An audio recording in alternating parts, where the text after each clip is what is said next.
귀하고 아름다운 찬양 감사합니다. 하나님 기뻐 받으셨을 줄로 믿습니다. 오늘 예배에 함께 참여하신 여러분들 가운데 하나님의 크신 위로와 은혜와 축복이 함께 하시기를 주님의 이름으로 간절히 축원합니다. 자, 우리 다시 한번 옆에 분들과 함께 서로 축복하고 격려하면서 오늘 말씀 열겠습니다. 하나님께서 당신을 엄청나게 기뻐하고 엄청나게 축복하십니다. 인사하십시오.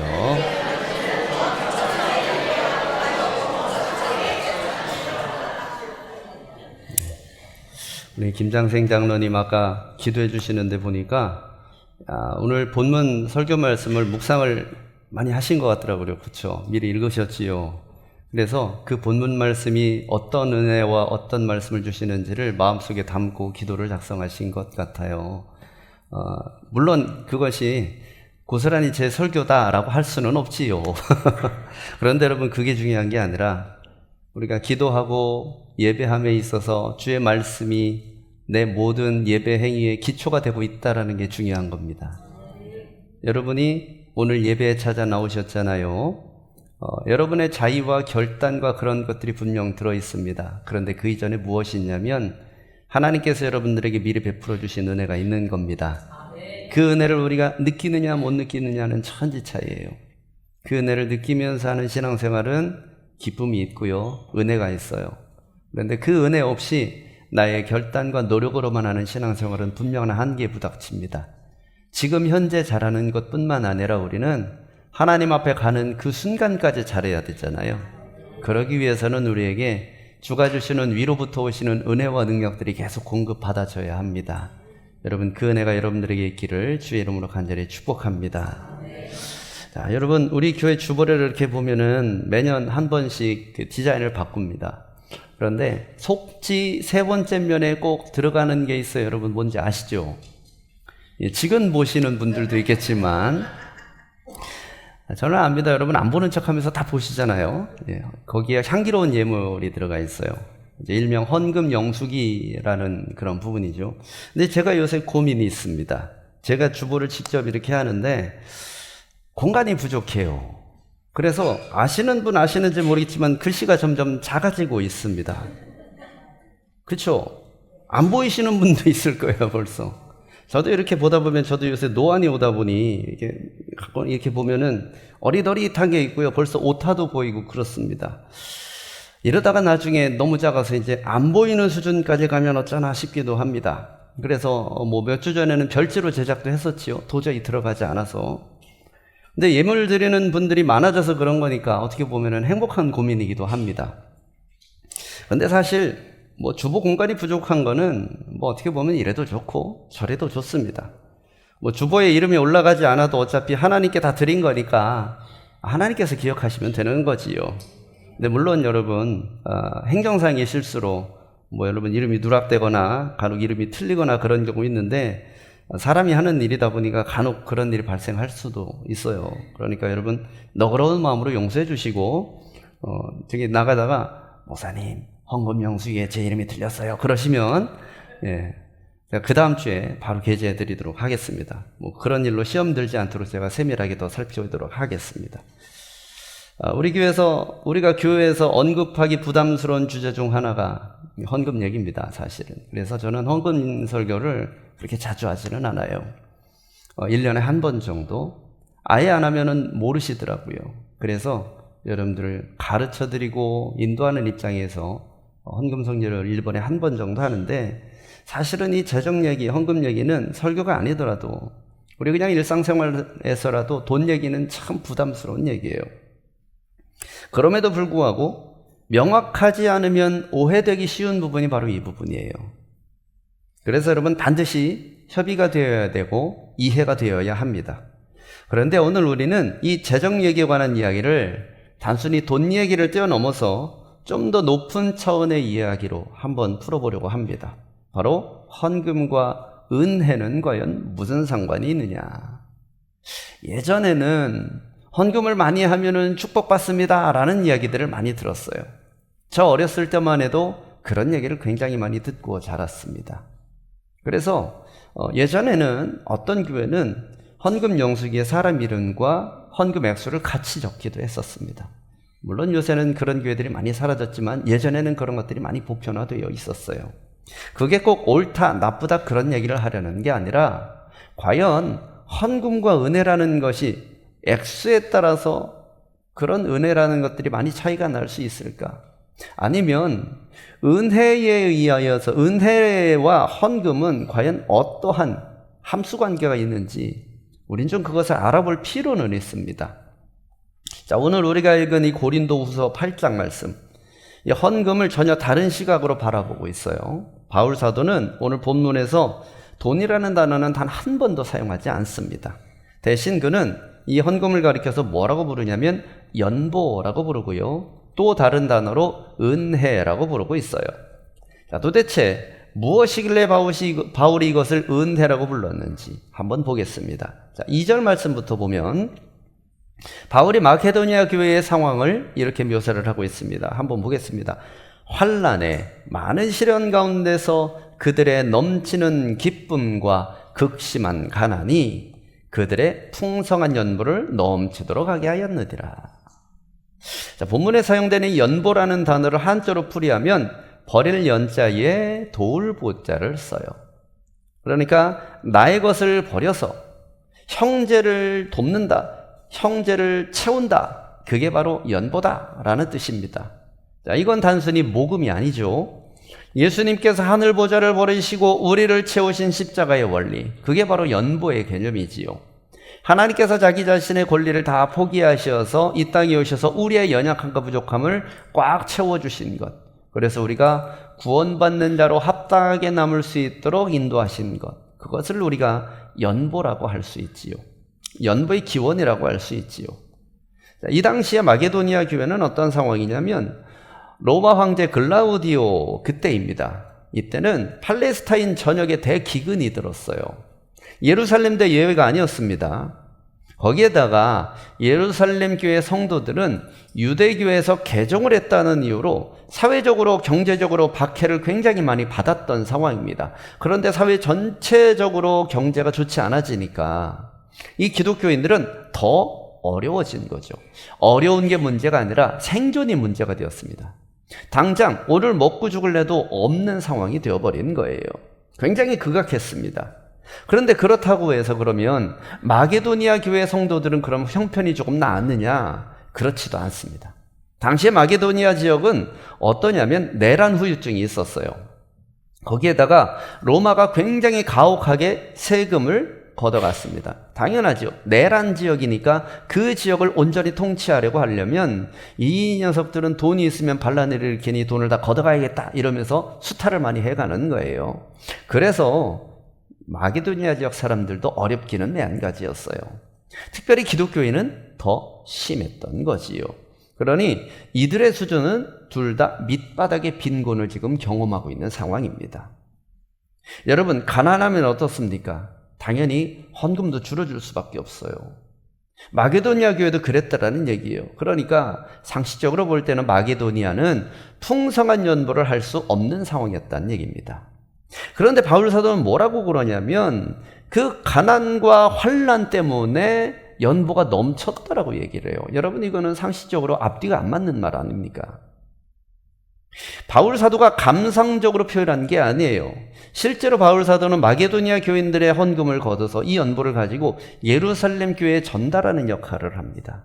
그러니 지금 모인 재정 액수를 보고 얘기하는 거예요.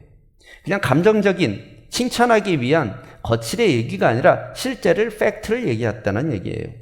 그러면 여러분, 마게도니아 교인들의 이 풍성한 연보의 핵심, 그거는 극심한 가난이 있지 않다라는 것을 우리가 알 수 있지요. 이들은 예루살렘 교회를 도울 수 있다라는 기쁨이 충만했던 겁니다. 그래서 그 기쁨이 자신들의 현재 상황을 뛰어넘게 만들어 놓았습니다. 도울 수 있다라는 기쁨의 원천, 그러면 다른 사람을 도울 수 있다라는 기쁨의 원천, 이게 과연 부족한 데서 나올 수 있느냐? 여러분, 그런 말 아시죠? 곳간에서 임신 난다고요. 내가 먹을 것들이 풍성하게 있어야 그 다음에 베풀 것들이 생기는 것이 인지상정이에요. 그런데 여러분, 내가 먹을 것이 없으면 베품도 줄어들고 그럴 수 없는 상황이 되는 게 사람의 당연한 말이에요. 그러니까 여러분, 이들에게 있어서 가난으로 인하여서 풍성한 연부를 하겠다는 것은 인간적인 생각이 아닌 겁니다. 이들이 원래부터 착해서 자기들이 먹을 것을 줄여서 다른 사람을 돕는 그런 성품이 있었느냐? 그런 사람이 있었을 수도 있겠지만 그게 핵심이 아니었다라는 거지요. 그러면 이들이 부족함에도 불구하고 예루살렘 교회를 도울 수 있는 그런 풍성한 연구를 할 수 있는 마음의 근원, 기쁨의 근원은 어디 있냐면 바로 하나님께서 주신 구원이라는 은혜의 산물이 있었기 때문이에요. 구원받은 사람으로서 함께 하나님의 나라를 꿈꾸는 다른 구원받은 사람을 향한 마음, 여러분 그것은 인간적인 불쌍함이 아니에요. 인간적인 감정이 아니었다라는 거죠. 그들이 구원을 받았을 때 임재하신 성령의 교통하심이 그들 가운데 있었기 때문에 가능한 겁니다. 여러분 기쁨은 기쁜 일이 있어서 기쁜 게 생기기도 합니다. 그런데 여러분 밑도 끝도 없는 기쁨도 있어요. 밑도 끝도 없는 기쁨 중에, 원인이 없는 기쁨 중에 가장 두드러진 기쁨이 뭐냐면 영적인 기쁨입니다. 여러분 영적인 기쁨은 주님이 그냥 주시는 기쁨이에요. 성경에서 그것은 선물로도 표현을 하지요. 어떤 노력에 의해서 기쁨을 얻는 게 아니에요. 어떤 성취를 통하여서 얻는 게 아닙니다. 그냥 주님이 주셨던 거지요. 마게도니아 교인들은 예수 그리스도를 통하여서 구원을 얻었습니다. 바울 사도가 전하는 메시지와 복음을 통하여서 이들이 은혜를 얻었어요. 이제는 이 지상보다 하나님의 나라를 더욱더 사모하는 이들이 되었습니다. 그렇다고 지상의 일들을 대충 하는 사람들은 아닙니다. 그럼에도 불구하고 어려움에도 불구하고 하나님의 나라를 향한 마음이 더 컸었습니다. 그리고 그것으로부터 오는 기쁨, 그 방향성을 가지고 가는 성령의 은혜로부터 오는 기쁨이 그들 안에 충만했어요. 그러니 그들은 상황 때문에 좌절한 게 아니에요. 하나님이 주시는 기쁨의 은혜의 마음으로 내가 저들을 도울 수만 있다면 무엇을 할 수 있을까를 고민했던 겁니다. 여러분 빌립보서 2장 1절부터 2절 말씀을 함께 다시 한번 같이 보실까요? 다 같이 읽어보겠습니다. 시작.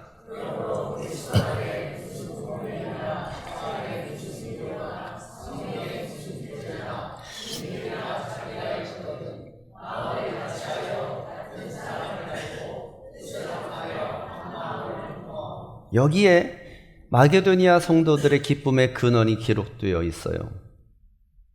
성령의 무슨 교제나 긍휼이나 자비나 이런 것들이 있다면, 즉 성령의 역사가 있다면 마음을 같이 해서 같은 사랑을 품을 수 있다라고 얘기를 합니다.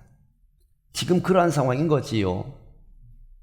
성령의 교제가 있다면 같은 마음으로 사랑을 품을 수 있다. 여러분 재미있는 것은 이 성령의 교제에 쓰인 단어, 이 단어를 코이노니아라고 얘기를 해요. 그런데 오늘 말씀 4절에 성도 섬기는 일에 참여한다라는 이 참여라는 단어도 코이노니아를 썼습니다. 그러니까 성령의 교통하심으로 인해 나타나는 사랑의 교제가 이들의 물질로 표현된 거라고 볼 수 있는 겁니다.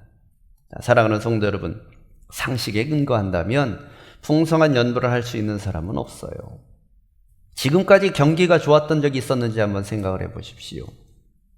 지금 와서 보니까 그때가 참 좋았다라고 평가가 되는 거지, 여러분 그 당시를 지날 때는 다 힘들었어요. 지금도 마찬가지입니다. 여러분 제가 신방하는 사람 중에 요즘 경기가 너무 잘 돼요, 요즘 너무 좋아요 하는 사람 저는 손에 꼽습니다. 몇 사람 못 봤어요. 다 어렵다고 해요. 국가는 성장하고 발전하고 매년 경제 지표를 보면 우리나라 경제가 몇 % 성장했습니다. 여러분 그러면 성장했으면 우리도 성장한 거잖아요. 그럼 좋아졌어야죠. 그런데 늘 우리는 어렵다, 힘들다 얘기를 합니다. 무슨 얘기입니까? 재정은 우리를 편안하게 만들지를 않아요. 돈은 우리를 기쁘게 만들지 않습니다. 저 사람은 나보다 많이 버니까 더 평안하겠지. 여러분 절대 그렇지 않습니다. 우리나라에서 가장 돈 많은 사람도 나름대로의 고민이 있게 마련이에요. 돈 때문에. 그래서 돈은, 재정은 사람을 고민하게 만들어요. 여러분 그러면 돈이 주는 기쁨이 아닌 다른 기쁨이 우리를 채울 때 그 돈을 활용할 수 있다라는 얘기예요. 핵심은 상황이 아닌 겁니다. 여러분 오늘 마게도니아 교인들은 우리에게 이렇게 말하고 있어요. 저를 한번 따라서 해보시죠. 헌금은 상황의 산물이 아니라 성령님이 주시는 은혜의 산물이다. 여러분 주머니가 비어 있어도 성령의 은혜가 가득 차면 은혜는 흘러 넘치는 겁니다. 여러분 이것이 헌금이 은혜인 첫 번째 이유가 됩니다. 따라서 여러분들이 하나님 앞에 드리는 예물은 은혜로 드려야 해요. 어떤 의무감이나 세금을 내듯이 아니면 비용을 치르듯이 내는 게 아니라 나에게 주신 은혜가 넘침을 통하여서 드리는 것이 원칙입니다. 그것이 하나님을 기쁘게 하는 것이고, 그것이 여러분 우리가 헌금을 드리면서도 기쁘게 참여할 수 있는 비결입니다. 여러분, 이제 구체적으로 이 기적이 어떻게 가능했을지 좀 더 자세하게 보겠습니다. 3절 말씀 보십시오. 고린도서 8장 3절 읽어보겠습니다. 시작. 내가 증언하노니 그들이 힘대로 할 뿐 아니라 힘에 지나도록 자원했다. 바울 사도의 고백이에요. 힘에 지나도록, 이 말은 뭐냐면 무리했다는 뜻입니다.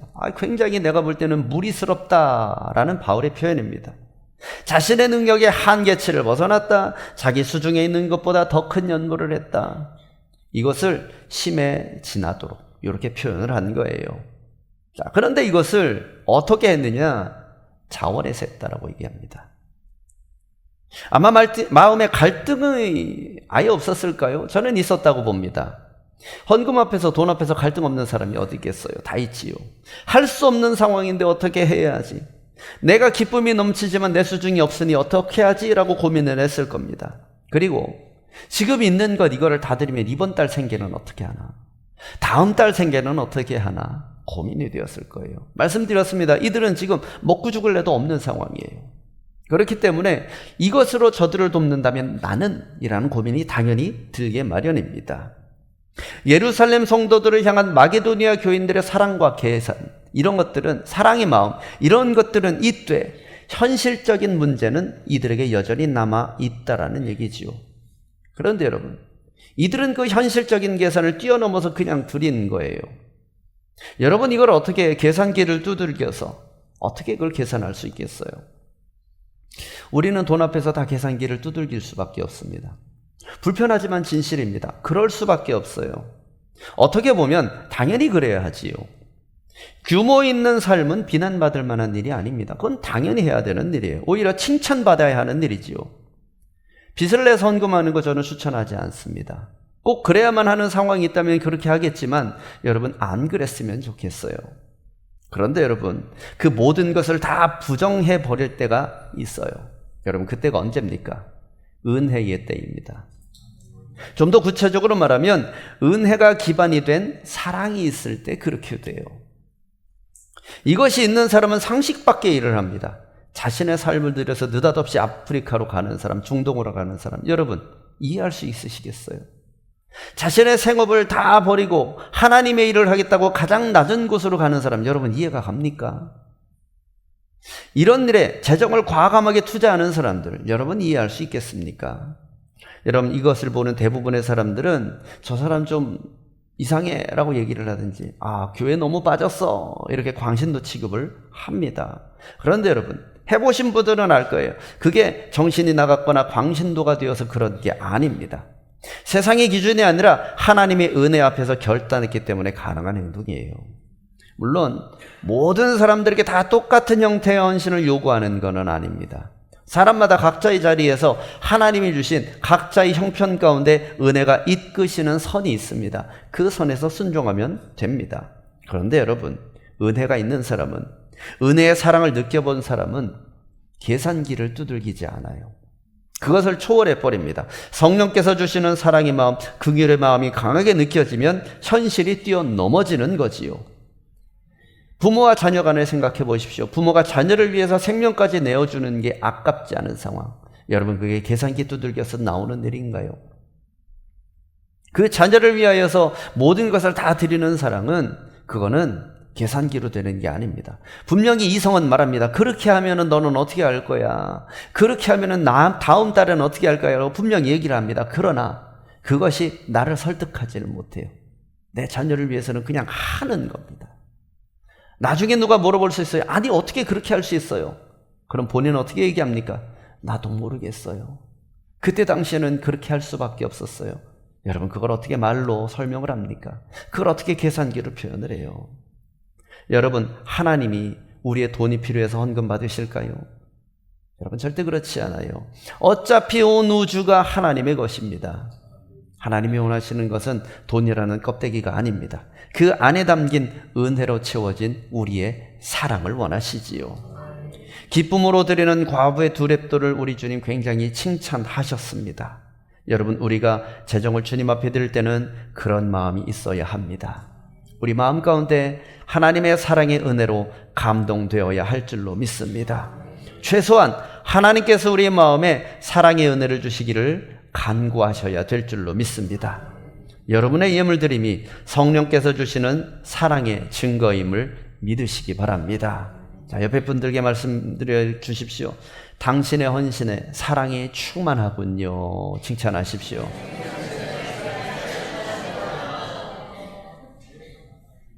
4절 말씀 보십시오. 자, 다 같이 읽어보겠습니다. 자, 시작. 이 은혜와 성도 섬기는 일에 참여함에 대하여 우리에게 간절히 구하니. 자, 이 말씀 잘 해석해야 됩니다. 여기에서 참여라는 단어는 우리가 잘 아는 그 코이노니아라고 아까 말씀드렸지요. 자, 그런데 놀라운 거, 이 은혜와 성도 섬기는 일에 참여에 대하여 우리에게 간절히 구했다고 얘기합니다. 여기서 우리가 누구일까요? 여기서 우리는 마게도니아 성도들이 아니에요. 여기서 우리는 바울의 선교팀입니다. 그러니까 바울, 디모데, 디도 같이 다녔거든요. 이 사람들에게 간절히 구했답니다. 누가요? 마게도니아 성도들이. 무엇을요? 내가 참여하게 해달라고 간절히 구했답니다. 요 간절히 구했다라는 요 표현을 주석가 퍼니시 목사님은 거지처럼 애원했다, 이렇게 해석을 했습니다. 우리 성경에는 이런 표현 쓰면 좀 불경스러워서 좀 부드럽게 표현해서 간절히 구했다 정도로 했지만, 원어의 뜻은 거지처럼 진짜 구걸을 할 정도로 그렇게 간청을 했다라는 표현이라는 거예요. 여러분, 뭔가 주객이 바뀐 것 같지 않습니까? 원래 바울 사도와 그 선교팀이 성도들에게 좀 도와주세요라고 간청을 해야 되는 상황 아니에요? 예루살렘 교인들이 힘들어요. 여러분들이 조금만 힘을 내주세요. 이렇게 해야 정상인 것 같은데, 오히려 반대로 마게도니아 성도들이 바울 사도를 향해서 제발 하게 해주세요라고 했다는 얘기입니다. 여러분, 이게 무슨 뜻입니까? 바울 사도는 말렸다는 얘기죠. 아니 여러분, 이렇게까지 하면 어떡합니까? 라고 얘기했다는 거예요. 왜? 걱정이 되니까요. 바울 사도도 지금 마게도니아의 상황을 모르는 게 아니잖아요. 내란 때문에 로마의 수탈이 굉장히 심해졌습니다. 그래서 이 동네에 사는 사람들은 정말 어려워요. 자기가 봐도 하루하루 어떻게 먹고 사는지 정말 불가사의할 정도로 정말 놀랍게 살아가고 있는 사람들이에요. 그런데 이 사람들이 오히려 와서 저도 참여하겠습니다. 그럼 바울은 뭐라고 그럽니까? 아니, 당신 이것을 이렇게 드리면 어떻게 살려고 그래요? 당신은 그렇다 치고 당신 아내와 당신 자식들은 어떻게 굶기렵니까? 이번 달 어떻게 살려고 그래요? 다음 달엔 답이 없잖아요. 어떻게 하려고 그래요? 여러분, 정성만 받을게요. 할 수 있는 만큼만 하세요. 이건 너무 과해요 라고 말렸다는 얘기예요. 그런데 마게도니아 성도들은 바울의 옷장을 하고 붙드는 겁니다. 목사님, 우리도 이 은혜에 동참하겠습니다. 가난하다고 해서 하나님께 드리는 기쁨마저 빼앗으면 안 되지 않습니까? 저는 이거 정말 좋아서 하는 거니까 하게 해주세요. 여러분, 어떻게 이럴 수 있었을까요? 성경에 나온 꿈 같은 얘기처럼, 꾸며낸 얘기처럼 들리기도 하는 이런 게 가능할까? 과연 우리에게? 여러분, 이것은 생각이 달라서 그렇습니다. 마게도니아 성도들에게 지금 이렇게 하는 거는 이들이 누구를 돕는다라는 개념이 아니었던 거예요. 내가 이렇게 할 수 있는 게 나만의 특권이라고 생각했던 겁니다.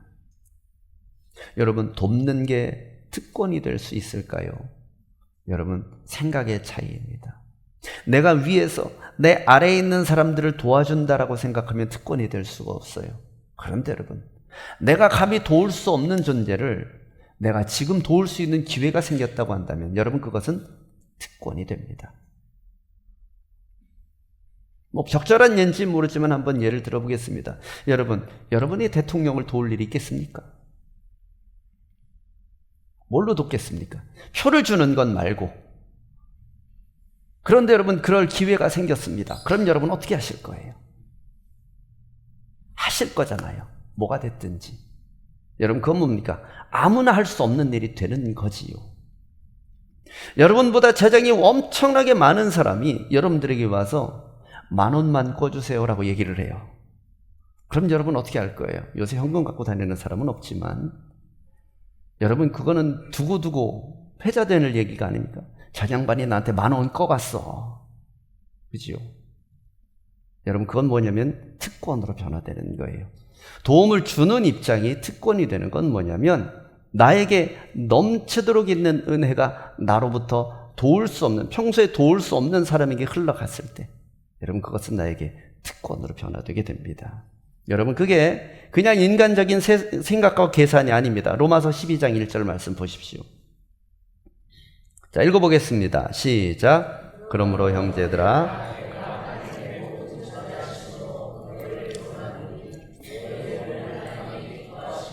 거룩한 산제사로 드리라. 이는 너희가 드릴 영적인 예배니라. 왜 영적인 예배라고 했을까요? 우리가 드리는 일반적인 예배는 예배지 영적인 예배와 육적인 예배가 따로 있다는 얘기입니까? 여러분 이거는 표현상 특별하다라는 뜻이에요. 여러분 예배한다 그랬을 때 우리는 주일날 11시까지 조천교회 신북로 250번지에 있는 그 십자가 탑이 있는 그 건물에 나가서 2층에 올라가서 자리에 딱 앉아 있어서 12시 조금 넘어서 그 언저리까지 찬송과 기도와 성경 말씀 보고 박하디 목사의 설교를 듣는 것, 이렇게 우리가 예배에 대한 일반적인 개념을 잡고 있지요. 여러분 그러면 그 자리에 앉아 있는 건 우리 육신이잖아요. 그러면 여러분 그것을 영적인 예배라고 부를 수 있는 그 개념은 어디서 옵니까? 똑같은 예배의 자리에 앉아 있어도 어떤 사람은 영적인 예배가 될 수 있고 어떤 사람은 그렇지 못할 수 있다라는 얘기인데, 여러분 그 기준이 뭡니까? 하나님의 자비하심으로 권한다. 바울사도가 얘기합니다. 어떻게? 너희 몸을 하나님이 기뻐하시는 거룩한 산제사로 드리라. 이렇게 하면 된다라는 겁니다. 그럼 여기 핵심은 뭡니까? 우리의 몸입니까? 아니지요. 몸은 누구나 다 앉아서 앉아 있으니까요. 거룩한 산제사 어떻게 해야 되는 거죠? 하나님을 기쁘시게 만들어야 된다는 거예요. 그럼 여러분 무엇으로 우리가 하나님을 기쁘시게 할 수 있습니까? 여러분 하나님이 우리를 기쁘시게 할 방법은 많습니다. 당장 여러분의 통장에 100만 원만 꽂아줘도 여러분 굉장히 기뻐질 거예요. 하나님이 할 방법은 많아요. 그런데 우리가 하나님께 할 수 있는 방법은 그닥 많지 않아요. 그럼 무엇으로 하나님을 기쁘게 할 겁니까? 이것은 사람마다 다 다른 은혜들이 있을 겁니다. 그것을 알아서 그것을 가지고 하나님께 나아가면, 그렇게 해서 하나님이 기뻐하신다면 우리의 그 예배는 영적인 예배로 올라설 수 있게 된다는 얘기지요. 그럼 한번 생각해 보겠습니다. 우리가 1년 52주 동안에 드리는 예배, 수요일 새벽 예배, 속회 예배 다 합쳐서 그 예배 중에, 그 모든 모임 중에 하나님을 기쁘시게 할 만한 예배는 과연 몇 번 있었는가? 안타깝게도 애석하게도 사실은 많지가 않아요. 쉽지가 않습니다. 매번 영적인 예배, 거룩한 예배, 하나님이 기뻐하는 예배를 드리고 싶지만 사실은 우리 자체도 기쁘지 않은 경우도 참 많지 않습니까? 그냥 대면 와서 드리는 예배도 참 많잖아요. 그런데 여러분 그 예배 가운데 정말 기쁨과 은혜로 드렸던 예배가 있는지 한번 생각해 보세요. 한 번이라도 있었다면 여러분 그것은 무엇이 특별한지를 한번 생각해 보시라는 거죠. 여러분 그 예배 가운데는 특별한, 우리가 평소에 누리지 못할 그럴 특별함이 다 녹아 있었어요. 마음이 달랐든지 형식이 달랐든지 아니면 내가 결단이 달랐든지 무엇인가 달랐던 것이 있습니다. 여러분 그것을 우리는 뭐라고 부릅니까? 그 당시에 그때만 할 수 있는 그것, 우리는 그것을 특권이라고 부르는 거예요. 지금 마게도니아 교인들에게는 이게 특권인 겁니다. 우리가 언제 예루살렘 교회 교인들을 돕겠습니까? 우리가 언제 누군가를 도와줄 수 있겠어요? 지금 나에게는 이것이 특권이니 이 은혜와 축복을 가로막지 마십시오. 여러분 이게 마게도니아 교인들의 생각이에요. 여러분 이들은 자신의 헌신을 통장 잔고로 계산하지 않았어요.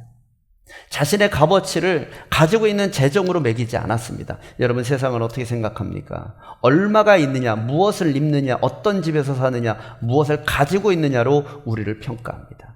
일반적으로는 사람들이 그렇게 다 평가를 하지요. 제가 예전에 개척교회 전도사를 했을 때 우리 교회차가 티코였습니다. 아시나요? 거의 지금은 다니지 않는, 그래도 여러분 슈퍼티코였어요. 풀옵션. 에어컨 나오는 티코였습니다. 저는 이제 개척교회 전도사니까 제가 이제 연회를 갔습니다. 이게 덜덜덜덜 하면서 갔어요. 그랬더니 그 앞에서 정리하시는 분이 방청이는 저쪽으로 가십시오라고 얘기를 하더라고요.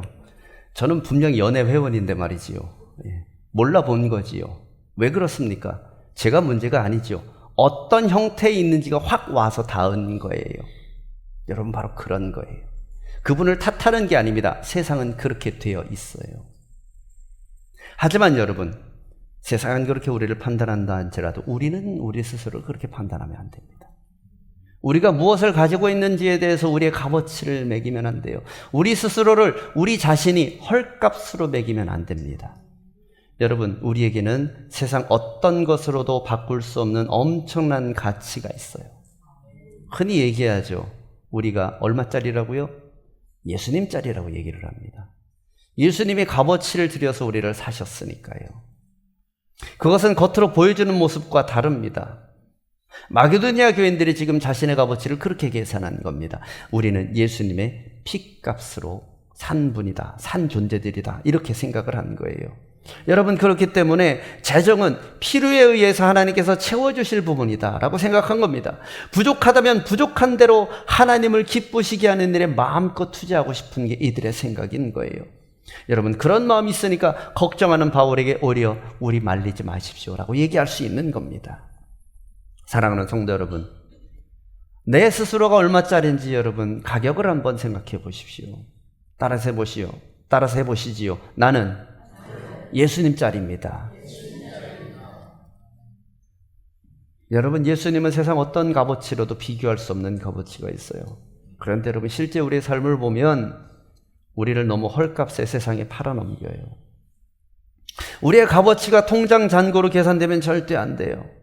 우리의 형편으로 우리 지금의 값어치를 매기면 안 됩니다. 여러분, 지금의 모습은, 우리의 모습은 고작 100년 동안 임시로 빌려 쓰고 있는 것에 불과합니다.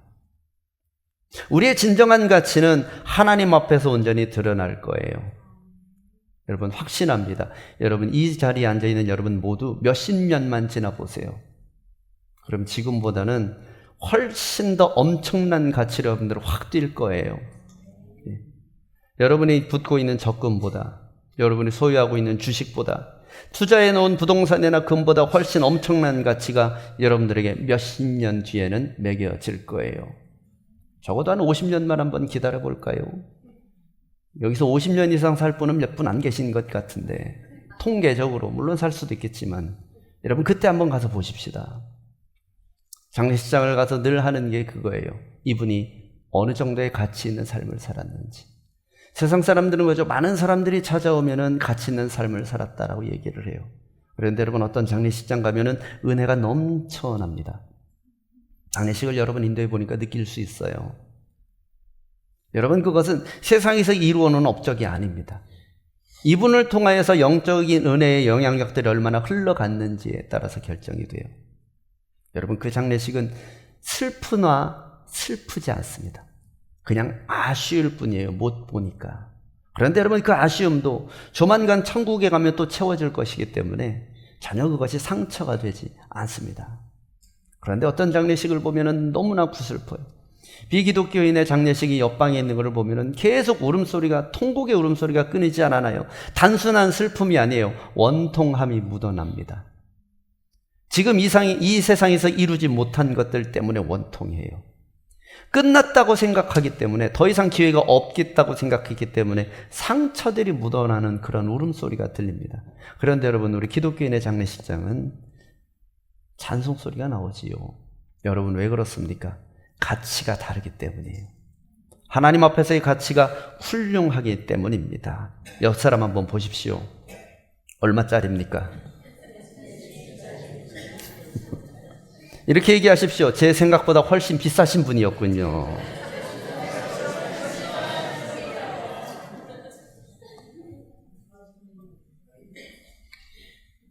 여러분, 지금부터는 생각을 바꿔보시기 바랍니다. 여러분이 물질을 드리는 헌금을 하는 것은 여러분들만의 특권이에요. 아무나 할 수 있는 게 아닙니다. 세상의 값어치가 아닌 하나님의 값어치로 계산이 됩니다. 동전 숫자는 차이가 날 수 있습니다. 그건 중요하지 않습니다. 하지만 하나님은 동전의 숫자가 아니라 우리의 모습 그대로를 값어치로 환산해 주십니다. 세상의 환율이 아니라 천국의 환율, 그것으로 우리를 계산해 주세요. 완전히 다른 방식으로 계산됩니다. 여러분 그 사실을 믿으신다면 기쁨으로 동참할 수 있게 될 겁니다. 이제 바울 사도는 이 모든 일을 이렇게 결론 짓고 있습니다. 9절 말씀 보시지요. 우리 주 예수 그리스도의 은혜를 너희가 알거니와 부요하신 이로써 너희를 위하여 가난하게 되심은 그의 가난함으로 말미암아 너희를 부요하게 하려 하심이라. 예수님은 하늘의 모든 영광과 부요를 가지신 분이시지요. 그런 분이 저와 여러분들을 위해서 가장 낮고 천한 말구유로 오셨습니다. 십자가에서 벌겨벗겨지는 절대 빈곤을 경험하셨어요. 그 이유는 단 한 가지예요. 자기가 절대 빈곤에 처해져서 우리로 하여금 부요케 하시기 위해서, 우리를 영적으로 육적으로 부유하게 만들기 위해서입니다. 여러분, 우리가 드리는 헌금은 내 돈을 떼어서 드리는 게 그래서 아닙니다.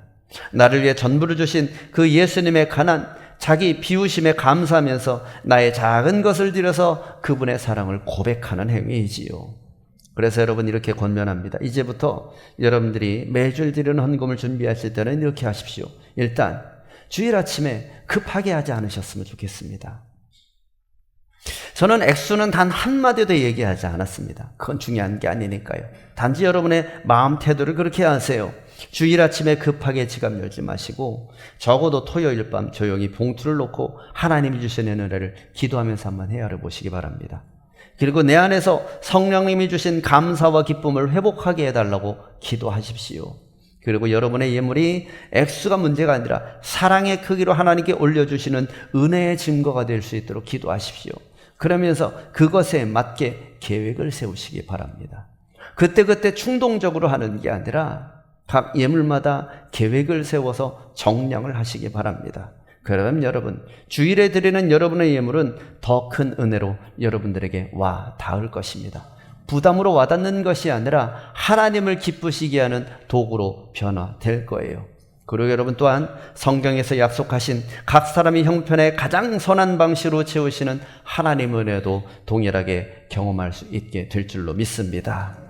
예물 드리는 여러분들 앞에 하나님의 크신 은혜와 축복이 함께 하시기를 주의 이름으로 간절히 축원합니다. 기도하겠습니다. 사랑과 은혜가 풍성하신 아버지 하나님, 우리가 하나님께 드림은 우리의 값어치가 하나님 앞에 놀랍도록 엄청난 것임을 고백하는 우리의 믿음의 고백입니다. 하나님, 없는 가운데 부족한 가운데서도 주를 섬길 수 있도록 우리에게 은혜를 허락하시고 그 은혜와 사랑이 넘쳐 흘러서 하나님을 기쁘시게 할 수 있도록 우리의 삶 가운데 역사하여 주시옵소서. 예수님의 이름으로 기도하옵나이다. 아멘.